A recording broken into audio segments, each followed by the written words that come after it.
Thank you for staying with us, everyone. It's a few hours to the governorship election in Anambra State. So tonight we turn our attention to a significant development in Nigeria's electoral process, one that underscores the growing commitment to inclusivity and accessibility in our democracy.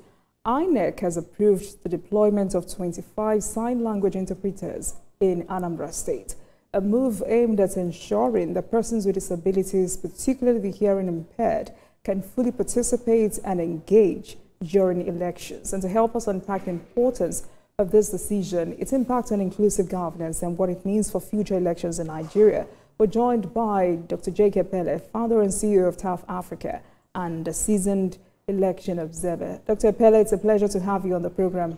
Thank you for joining us. Thank you for having me. Right. So your first reaction to this decision by INEC to deploy 25 sign languages, language interpreters in Anambra State, what does it mean to the PID community in Nigeria? Okay, so the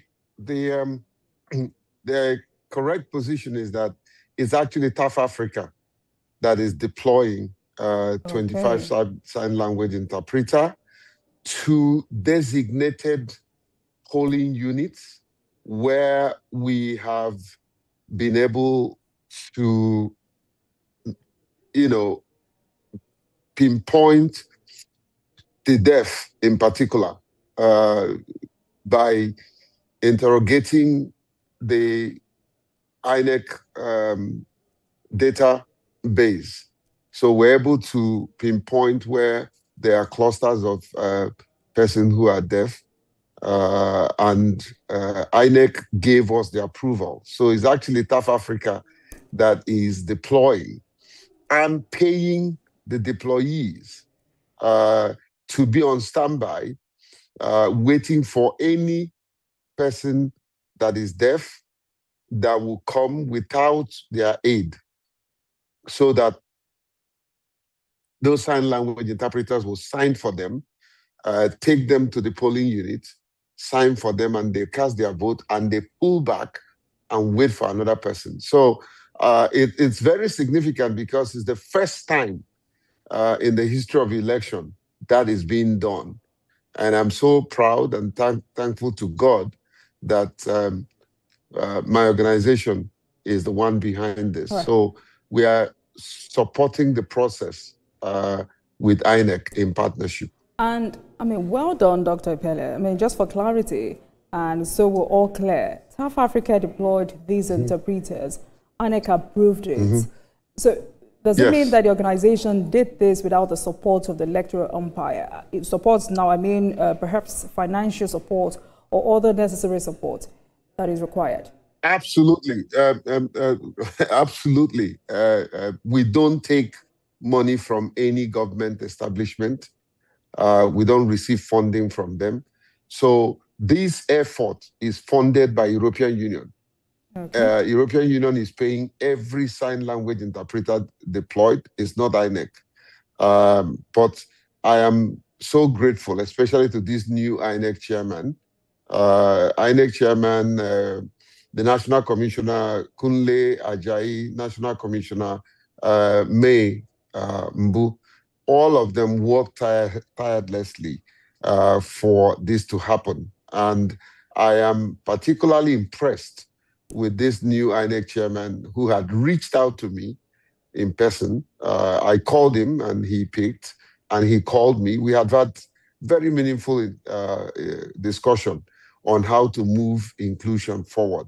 And he did say, and I believe him, that he's willing to work with TAF Africa to ensure that there is proper inclusion in the electoral process. I want to tell you for sure that TAF Africa was the only organization mentioned during the stakeholders meeting here in Oka.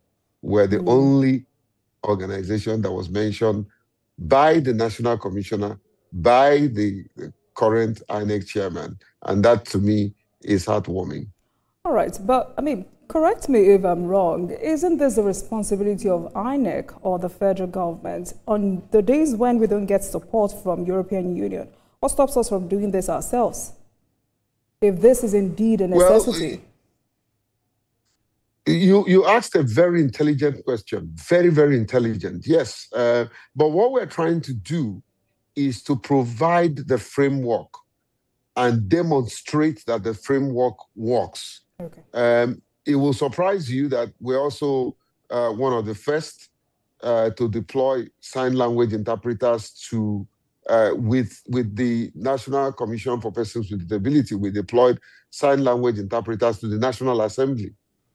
So the sign language interpreters you see signing during proceeding was also funded by European Union and paid them. We were paying them salary. We'll continue to pay them salary to function.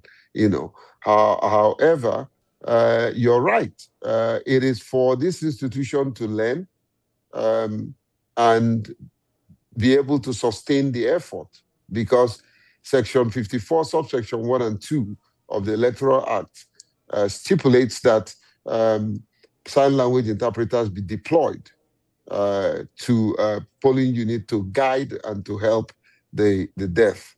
So anything short of that will be disenfranchising them. And I'm grateful that we're able to convince the European Union to embark on this effort. This is a milestone achievement by our organization in partnership with the European Union.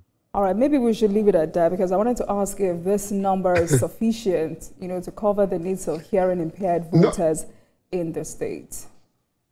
No, don't leave it at that. Don't leave it at that. It's not. It's not. However, we're very strategic. Okay. We have the data where these clusters of persons deaf resides, the polling unit where they registered. Even our deployment, we're deploying 150 observers across the polling unit where there are presence of persons with disability. We're very intentional about that and we're also guiding INEC to deploy resources in these polling unit where there are presence of persons with disability. I really want to commend INEC in terms of data gathering. Yes, it's not enough, but it's far more better than any other establishment in the country. So I think what INEC has done is to showcase what should be done so that others can borrow a lift. And I'm looking forward to seeing either during the population census or even my good friend in National Bureau of Statistics for us to do disaggregated data of persons with disability. Up till this moment, we don't have accurate figure of persons with disability in the country. Everything you hear is guesstimate. Quite sad.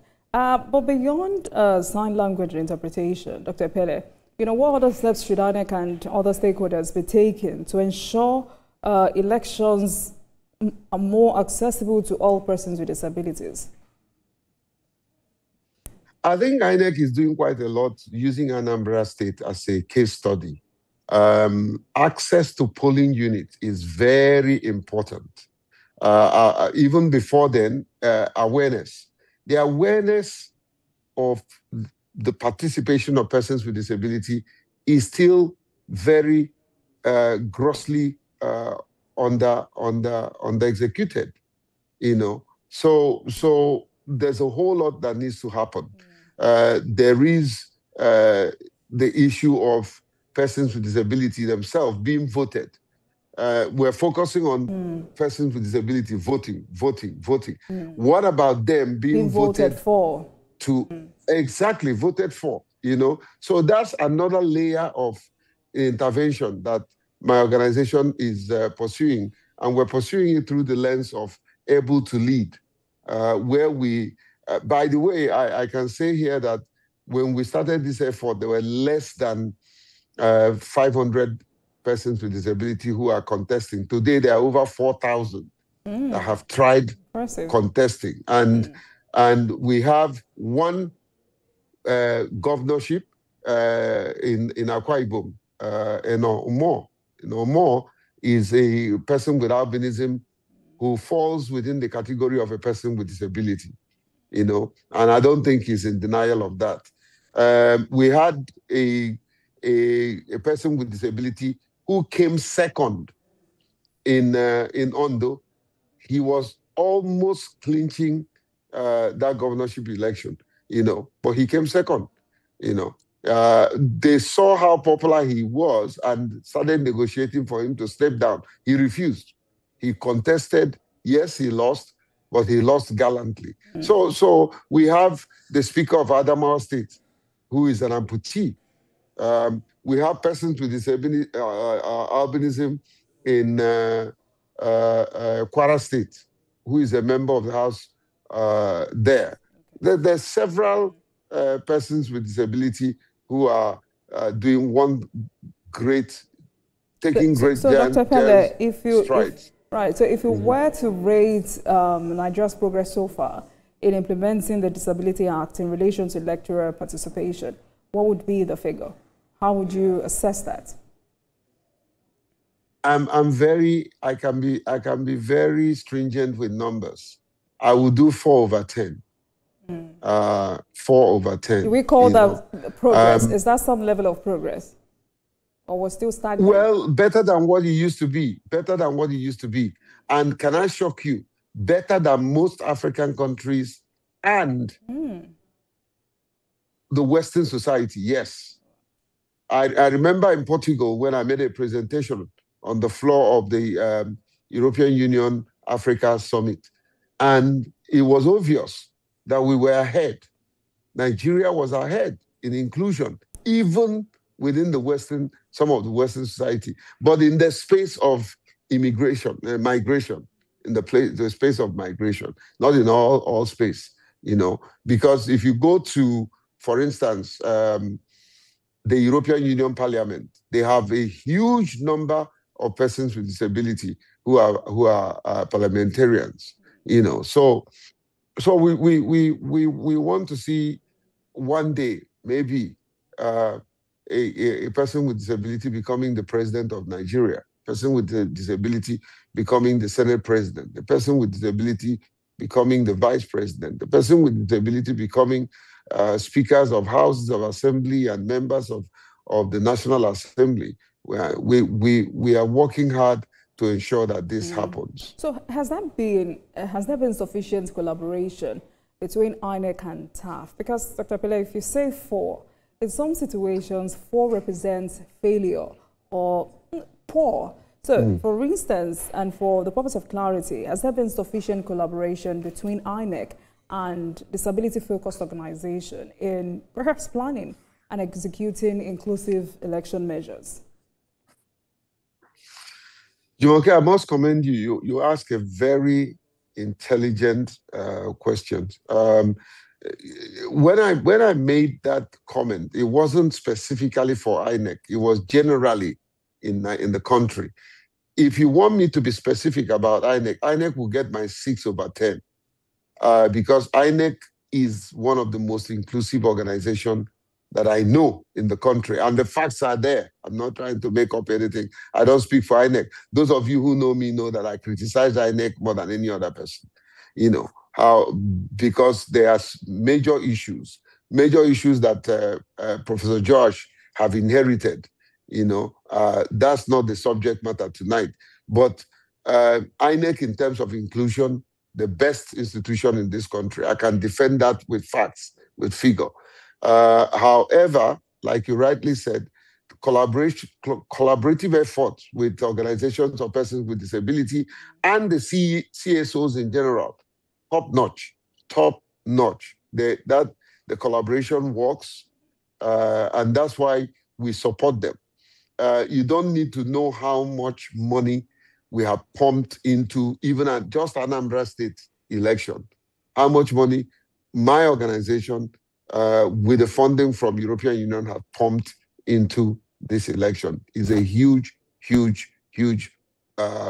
outlay of resources. However, Jumoke, I'm so proud of the technology we have rolled out, which we are test running, which we're sure will do us will be a huge plus in 2027, which is our hub, CAF Disability Hub, which anyone can go and download on either UPS, iOS, or the PlayStation.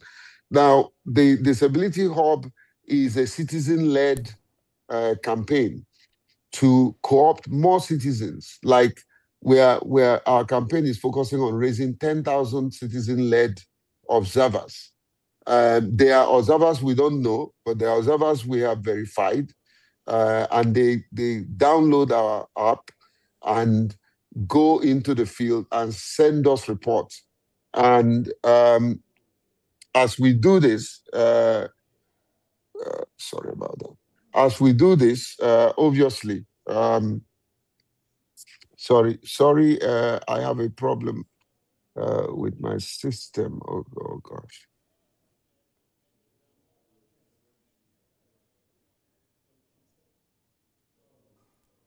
All right then, Dr. Jacob Ellis, founder, CEO of TAF Africa, also an election observer. Thank you for speaking with us, and I'm sure the presence of sign language interpreters this time will affect the confidence and turnout of voters with hearing impairment in Anambra State. Thank you so much for speaking with us. Now let's take a short break now. When we return,